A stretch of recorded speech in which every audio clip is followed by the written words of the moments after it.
Well, good deal, guys. Well, it looks like it's about time. The red light's coming on, so let's go ahead and get this party started if y'all are ready. All right. Number 16.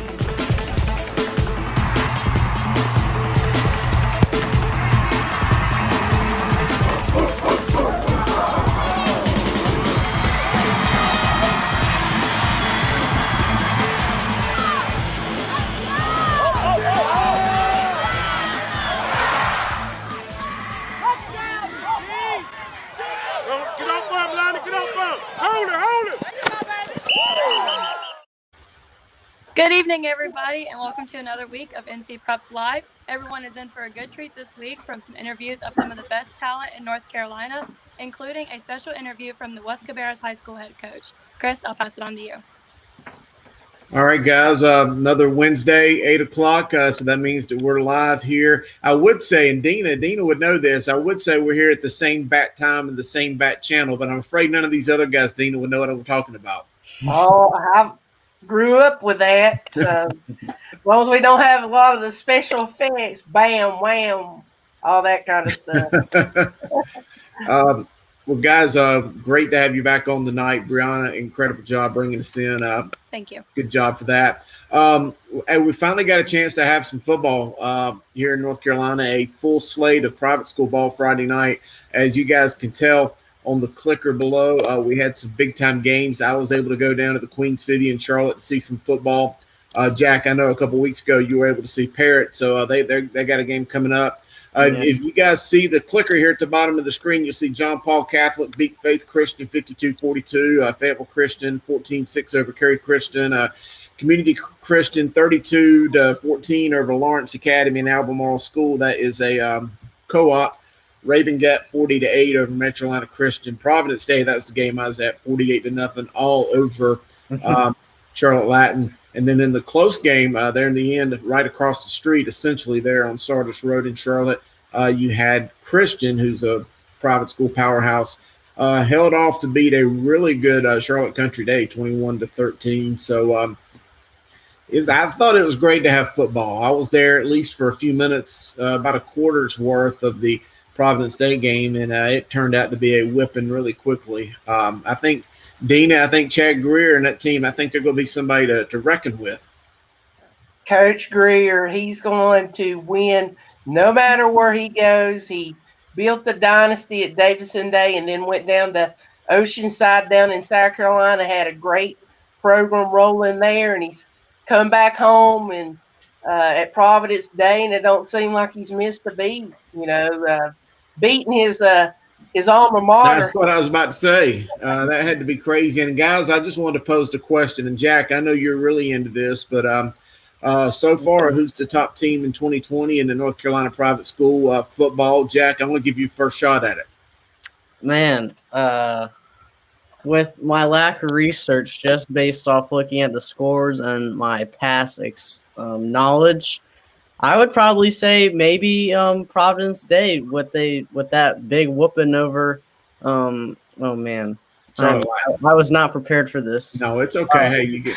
I'm probably say Providence Day, and just talking about the team that I saw last week. Parrott was supposed to be one of the better teams in the state, even though they lost in week 1. But they came back, and I forgot who they played, but they played really. St. David. Yeah, no, who they played after St. David. I forgot who it was. But they beat them by a couple touchdowns and played really good defense. They held them under 10 points. But I would probably say Providence Day. That is with my lack of knowledge. That would be my initial instinct.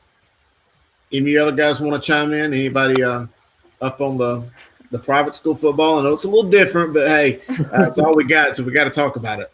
Well, there's some good teams, Providence Day with that big win over Latin. Charlotte Christian, as you said, Coach Eastep, he has Christian always in the hunt. And let's not forget about Christ School up in the mountains. They got a lot of talent up there up in Arden. So it's going to be a fun year to watch private school football.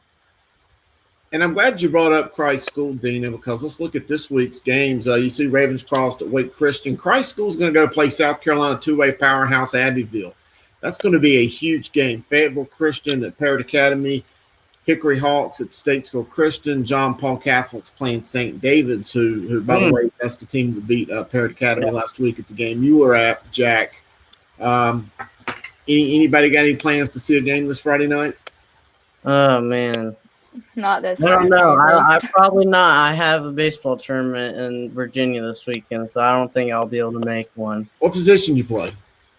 Pitcher Oh, cool. and outfield. That's Good about job. Hey, good job. Ain't nothing wrong with that. Well, I may go see. I'm not sure. Well, I'm kind of on the fence with some of the guys from Charlotte about possibly going down to see Indian Land and South Point from South Carolina. So we'll see. The Charlotte teams are not playing this weekend, it appears, with the private school ball. But let's go ahead and get to and we got our question here. So I'm in agreement with you, Jack. And guys, Tally, if you guys wanted to chime in, I do think Providence Day is far and away the best team in North Carolina private school ball. I think it's them and everybody else just based off the talent I've seen on the field. Now, Dina, I think on that lower division, the 4A or the 3A level, I think that Christ School is certainly going to be right there in the mix. But Charlotte Providence Day, they look like a machine. Their front four on defense was really, really good. Any other questions before we move on to the next topic? Well, they lost to D1 defensive linemen last year, so they kind of had to rebuild that defensive line. They lost Kedrick Bingley Jones to UNC and the kid that went to Ohio State. So Jacoby. Yeah, Jacoby Cowan. So it's Chad's doing great. So maybe we'll have him on one day. All right. And guys, remember, you can always interact with us here on the NC Preps Live Preps Report show via Twitter or via Facebook and or YouTube. It looks like we've already got a comment coming in. Ray Goodman, once again, from Hoosierland. He's a big prep reporter up there in Indiana. Ray, we appreciate you chiming in and just checking us out. Anybody that's got a internet connection and a social media account that wants to send any of our guys here on the panel, go ahead and feel free to send it in. And Ray says, what week of high school football are we in? Ray, we are going to be – this is week 3 for the private school balls this week. So that's where we are at. But anyway, guys, you guys had some great interviews this week. I thought you all did a tremendous job with that. You guys seem to be getting really, really comfortable with it. Chelsea, I want to start with you this week. All right. If you're on the top row, so I figured we just kind of go through the list and tell us who did you speak with this week? This week I spoke with Saquon Harris from Word of God, and he just got out of an AAU season with Team Jews, and I'm pretty familiar with his game. I saw Word of God probably 6 times at their home court, and then John Wall tournament too. So I've got my chance to see them plenty of times, and he's a great player. He's good. Yeah. I'm kind of picking up on this, Chelsea, over the past few weeks with you. You seem to be a really big basketball fan. It seems like you really do get around to some games. Yeah, especially the Raleigh ones and John Wall tournament. I'm big on that. Ain't nothing wrong with that. Nothing at all. Well, let's check out this week's rundown with Chelsea. Let's go ahead and see what you have to say. Welcome back to the Rundown by Chelsea Sipple. I am Chelsea Sipple, and this week I interviewed 6'8" wing Saquon Harris from Word of God basketball. Saquon is class of 2021 and just came out of a stellar AAU season with Team Juice. Coming out of AAU and going into his senior year, I asked him about his tournament experiences and plans for senior year. Slam dunk, number 5, Saquon Harris.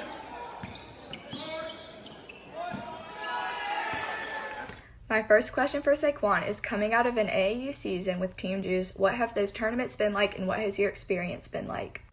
My experience has been really good playing with Juice All-Stars. I really love competing and building lifelong bonds with my teammates. We really grew as a team, and now that it's like my family, I love each and every one of them. Following that, what has a standout game been for you this AAU season? My standout game was probably Team Charlotte when we first played them. I hit 6 straight threes, and it was also a lot of talent on the floor. I love competing against challenging teams like this one because it really makes me go harder and want to bring home the W. Now going into your senior year at Word of God, what's one thing in your game that you want to improve on? Going into my senior year, I'm mainly focused on my driving pull-up and transition. This has been a major goal of mine, and I have been working really hard to get this skill down. My coaches have been a big help in teaching me and helping me learn this skill.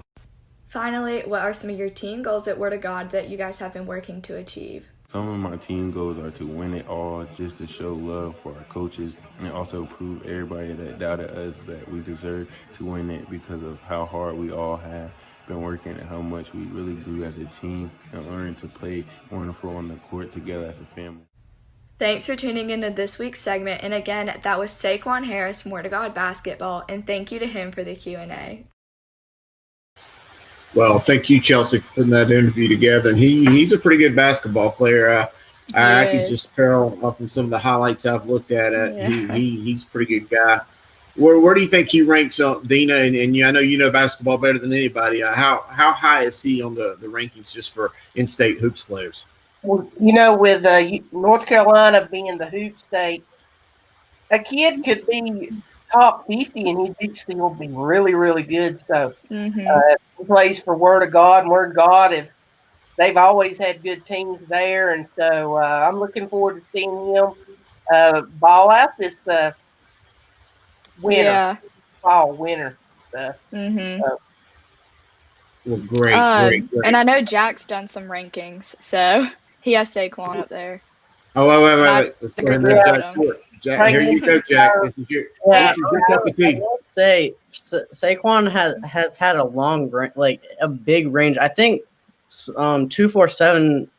I don't know. The Rivals has him somewhere. There's been a lot of some places have him like top 10. Phenom Hoops has him like top 40. So I think Word of God now with BJ Freeman, who's supposed to be going there, he's not going to be going there. He's going to probably be their main guy. So he has a chance to really move up in the rankings and make a big name for himself and try to get to a high D1 school. I definitely agree with that. Outstanding work, Chelsea. Awesome. And you get better and better each week. I can see the growth in your interviews and everything. Terrific.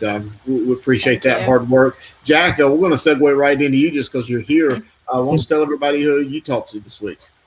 I talked to Hampton Evans, who really funny. He's class of 2024, which is crazy to think about that we're already starting to cover class of 2024 guys. He's going to be a freshman at Greenfield School in Wilson, who the coach there is actually my uncle. So I have a good I know him and his game pretty well. He obviously nobody has really dropped 2024 rankings yet, but he is top 3 in the state for 2024 in North Carolina. He is going to be an ACC, SEC, Big Ten player. He can shoot, drive. Obviously, he's only a freshman in high school, but you can tell he has a great feel of the game. And he actually, in NCISAA, you're allowed to play as an 8th grader. So he played last year as a 6th man.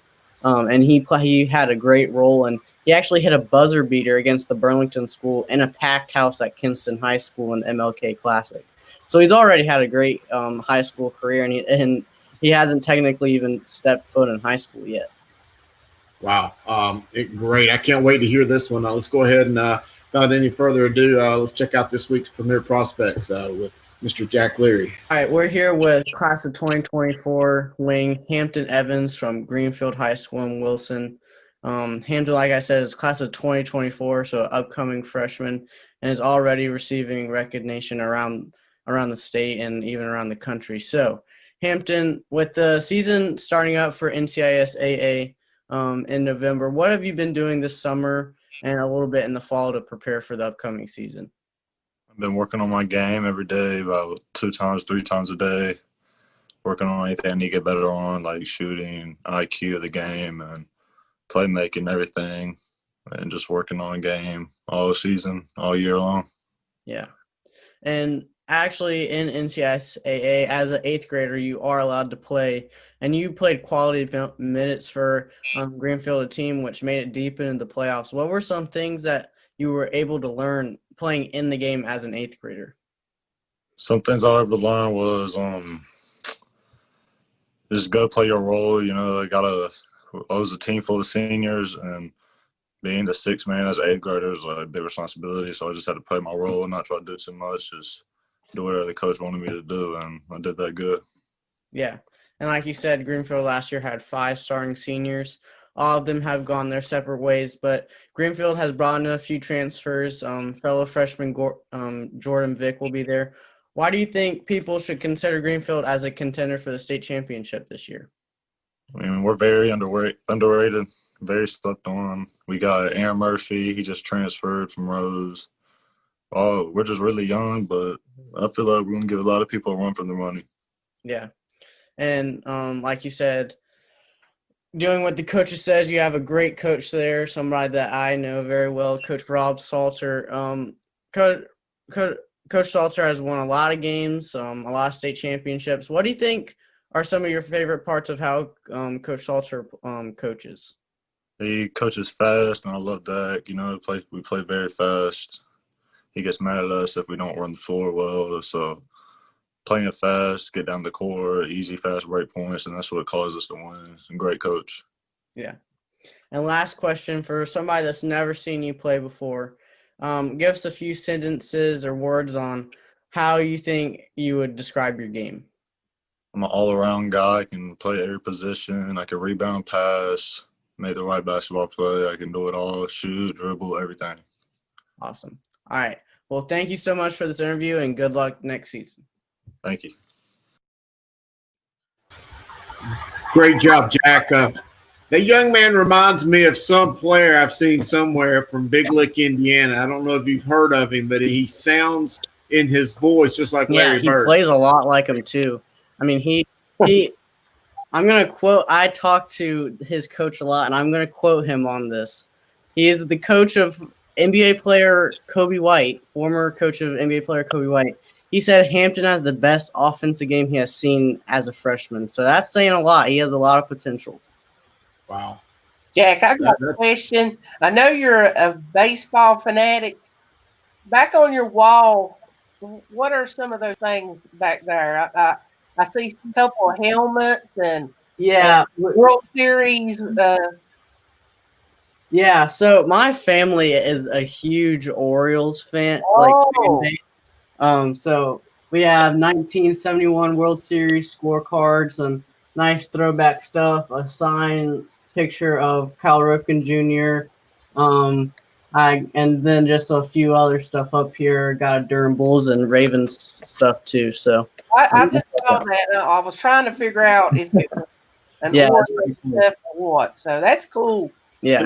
Who was the best pitcher on that 71 squad? Jim Palmer. Yep. I didn't know if you knew that, but I thought I was going to quiz you. And we got Brianna on here. Hey, Brianna, it looks like somebody has noticed my shirt. Oh, yeah, that's a good shirt. It is. So, yes, Robert, it is a North Lincoln shirt. Every week I try to wear the shirt or a jersey of some school just to support all of them. You know, over the course of the 10 or 15 years of traveling around the state of North Carolina, coaches are all the time giving me a T-shirt or something to wear. And I realized I've got a box of hundreds of them that I've never worn.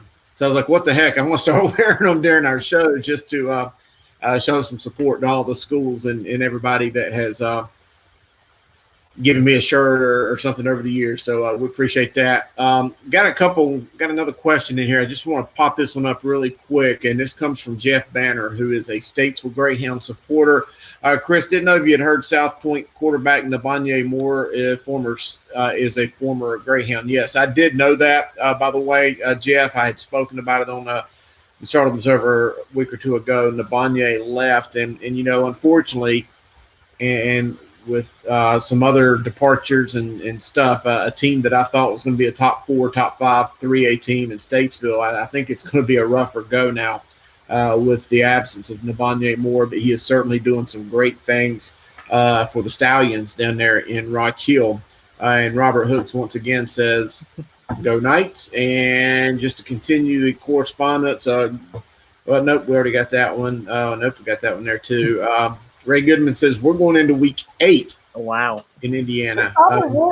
This would be what week if we were a regular? We would be in 6, 7. We'd be in week 8 too, because September 26th would have been week 6. Hey, Chris, another kid that traveled across the border, Kobe Paysor's really helping the Gaffney Indians. Had 2 big games for those guys, and I keep watch on him. He had a big touchdown catch last Friday night to help Gaffney pull that win over Dorman. So still check out some of these kids. Yes. That had their North Carolina roots and stuff. So yeah, I'm gonna bring, since we're just kind of chatting, I'm gonna bring the other 2 back in here. So I don't want to leave you guys in the back room. I know what it'd feel like if I was left in a corner. So like they say in the movie Dirty Dancing, which you may or may not know, nobody leaves baby in a corner. And I felt like you 2 ladies were just kind of sitting there. Brianna, I had initially brought you on the screen. We're going to go ahead and pull your interview up. I want you to tell everybody who you spoke with this week. This week I did Jamil Tucker. It was actually one of my first interview at the VTO camp. I wanted to take a break from people at North Lincoln. There is a lot of talent at North Lincoln, but I'm sure people are probably like, oh my gosh, North Lincoln all the time, even though go Knights, I know. So I wanted to do Jamil Tucker, a 2023 graduate of Cardinal Gibbons High School, and just interview him and talk about his plans as a freshman or sophomore, my bad. And he actually has his first offer from Florida International University. Outstanding. Well, let's go ahead and check out your great work.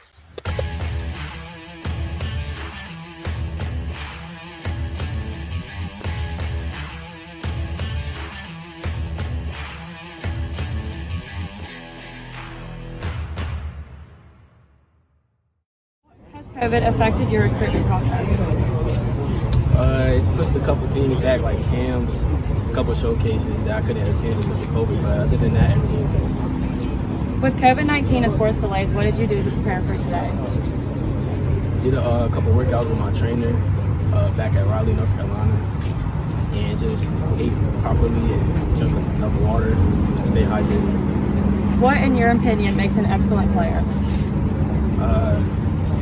Leadership, confidence, and just being an overall team player, not being selfish. For anyone watching right now, what are 3 words to describe yourself as an athlete? Confident, great, just What makes you most excited about football? I love the game. I love the contact. I love to be physical with other people and just to have camaraderie with fellow teammates and be able to. And what's the best advice you've ever received? Be patient. Your time is always coming.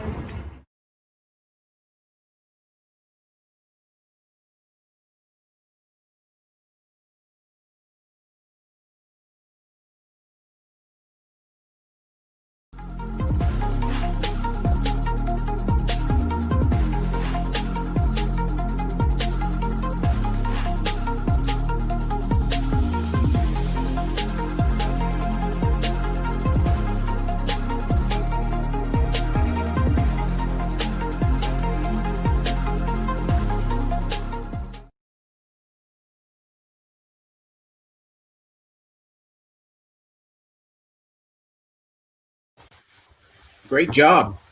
Thank you. Outstanding. Your clip brought up something I wanted to bring up, kind of a sad note, I guess, but I saw the clip of him playing at Richmond County, and a couple of weeks ago, you guys will notice I wore the jersey of Richmond County in support of their longtime pastor, Pastor Ricky Jacobs, who's been a minister down there for 36 years. Well, he did pass away this week, complications of the COVID-19, and, to tell you how important he had to have been, not only to that community, but to that football program and everybody in Rockingham and Richmond County. And Dean, I'd love to say that this could happen to me one day. They had his funeral in the football stadium. I think that speaks volumes to his significance down there. The fan base at Richmond County, they're all one big family. They believe green and gold. And, when you lose a prominent person in the community like that, it's great to see the community come together and celebrate his life. I know Coach Teal and all the Raiders players and fans, they really thought a lot of him. I saw a lot of stuff on social media, so it's just a tribute to him and what he meant to the Raider family. Yeah, it certainly would be missed, and I'm going to miss all the voicemails and phone calls that he would leave me. So I just kind of regret not having some of those voicemails on my phone still. But, we've certainly got some great memories of Pastor Ricky. Tally, I didn't mean to leave you for last again, but you're sticking around with us, and you had a great interview with new West Cabarrus head coach Brandon Gentry. Tell us what you thought about him. Coach Gentry, he had a great philosophy for his program, I thought.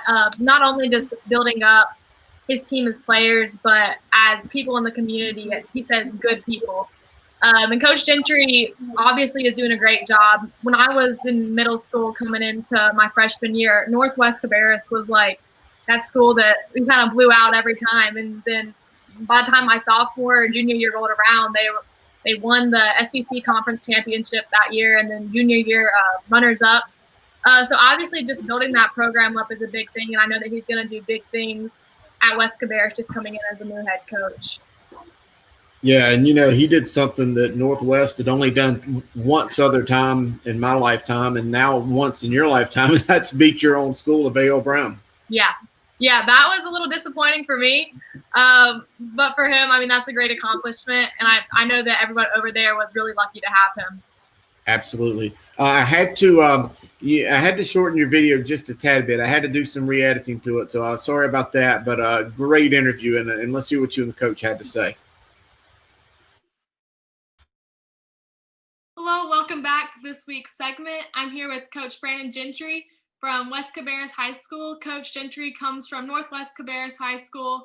After a successful coaching job there, he led the Trojans to an SBC conference championship and just overall built that program up. How are you going to plan to rebuild the success that you had at Northwest at West Cabarrus? I just try to look at the situation individually. And not necessarily, there was different kids over there at Northwest. It's going to be a completely different set of kids and parents and everything at West Cabarrus. So just going to try to take what we got, see how we can use it the best that we can use it, and make it grow from there. We talk about planting good seeds and standing on our 4 pillars of success that we want to have for our team. And it starts right there. Those 4 pillars is what we're going to stand on as men, as athletes, as students, as sons, as brothers, maybe daughters. I don't want to exclude nobody, because shout out to Maddie. I had a one female player in my time. So, cool. Maddie. But so we want to stand on those 4 pillars of success, and it starts right there. My last question for you is, what is like your biggest takeaway as a coach, like your biggest philosophy that you try to preach to your players? Just be good people. And I know it may sound corny or whatnot, but normally when you're doing stuff the right way, good things happen. You don't win championships on accident. And you don't be successful in life on accident. It's when opportunity meets hard work. So, we just try to stress just being good people, living the right way, just, trying to do what you can do, whether that's the weight room or whether it's the classroom or whether it's at home, just whether you're a good friend, just try to be a good person and do what you're supposed to do, and all that other stuff will take care of itself. And that way, I always try to look at it as being a coach is we're trying to build the future leaders of the world, not necessarily future football players. So we want to put out good men into the community so we can have good, strong communities 20 years down the road, because somebody got to come back and take care of me one day. Yeah. Make sure we're putting out a good product out there. So that's my goal. Great job, Tally. And I'll open this up to any of you guys, but to me, it's not hard to understand how or why Northwest had been so good under him. Just when you listen to him talk and that small snippet of conversation that you had with him, because I mean, you can just tell he's a genuinely good person, and I could see where players would be gravitational towards him and what he's got to say. Yeah, of course. I think the part of being a good coach isn't just the part about all athletic stuff. It's definitely got more to do with mental stuff. And just building you up as a person. There's coaches that can take away the love of what here. There's coaches that can put it back in you. So I think that coaches are so important. I agree totally. We're about wrapped up another very successful week here on NC Preps Live with the Preps Report. Any of you guys, any final thoughts from you guys before we give Dina the final word this week? I wanted to say something. Another thing about high school basketball is I kind of forgot last week when Dina was talking about some of the big news going on, was that Mikey Williams who's the number 3 sophomore in the whole country, just transferred to Lake Norman Christian in Raleigh. So that was a huge transfer, and Lake Norman has gotten like 3 other big transfers after that.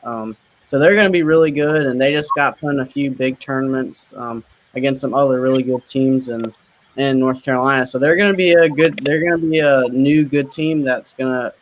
I don't think they're going to be able to play in the state championship because it's their first year in the NCISAA, so they're on like a little probation year. But they're going to be a really good team around the state.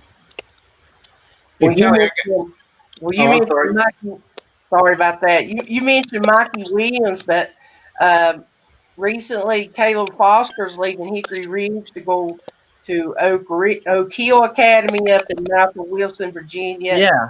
And anybody knows prep basketball, Oak Hill is the program, and Caleb Foster has decided that he's going up there to play for the legendary Steve Smith.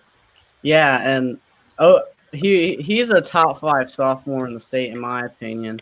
And Oak Hill actually just had 2 of their biggest guards leave the program, as Zion Cruz went to the Patrick School, and Dior Johnson. It's still questionable if he's going to come back, but he left campus and has something wrong with his foot. So Caleb is actually going to have a big chance to get a lot of playing time on that team as a sophomore. So that was a good. I think that was a good move for him, as I think he doesn't get the recognition that he deserves nationally. So I hope he'll be recognized a little bit more now. Good deal. Hey, Tally, I had to ask you this one question. Did your mom or dad forget to pay the light bill? Because I see your lights keep flickering on and off. Well, I actually installed some new lights around my little vanity here. And I might have wanted to invest. It's getting near Halloween, so is your house haunted? Near Halloween, is your house haunted? Oh. I don't think so. I think it's just these lights for $10 from Marshalls, so that might be my issue. Tally, I was going to ask you, have you guys started any of your preseason workouts yet with your teams that you play on? Okay, so for volleyball, we are now going 3 times a week. We go Monday, Tuesday, and Thursday. Still limited in what we can and can't do. 25 people max for the gym, which hasn't been an issue for us so far. And I heard that softball workouts will be starting sometime next week, so I'll have to balance those out. But yeah, things are starting and they're going well. I know at least at my school they're going well right now as far as COVID goes. Sounds good. Brianna or Chelsea or both of you, any of you guys have anything going on really cool? Any new stories coming from school or any of your teams participating or anything like that? No, our volleyball is the first team to pick up on workouts, and cross country coming soon, I think, but no football. And what about you, Brianna? Our volleyball team has been working out a lot, as I've had volleyball players on here, and then softball and basketball are actually starting this month, so we'll be doing that. And I might play basketball again, so I'm gonna have to balance between softball and basketball. And we also at North Lincoln, a kid in my grade, Ethan Davis, just committed today to Belmont Abbey for cross country and track. So we did have that today. So Outstanding. Well, great work and great job, everybody, this week. Once again, I mean, I can't thank you guys enough for what you do. And Dina, I know that you probably feel the same as I do. And as always, you're the boss around here, so I like to give you the final word. Anything that's going around the state that you want to talk about? Oh, just same message as last week. Just everybody keep doing what they're doing. Wear their masks. Be safe. Looks like we're possibly making some headway with the governor doing like for the college football. He's letting some fans into games, and that'll be really great. There's some big games coming up this weekend, so just everybody stay safe and just do what the experts say. Mm-hmm. I agree. And thanks for that. Thanks for you guys for all the hard work again. Hey, you guys here, the guys on the screen, you make sure y'all don't leave when the music stops. So just hang out for a second or two after if you guys don't mind. But again, it's been a great show. And Brianna, you're the boss tonight. You kind of brought us in, so we're going to let you take us home tonight. So any final thoughts from you? I just want to say thank y'all so much for tuning in and supporting us. This is obviously like a first-time thing, so I want to thank you guys. Don't forget to follow us on social media accounts for daily updates on what's going on in North Carolina, and just to stay safe and come see us next week. Number 16.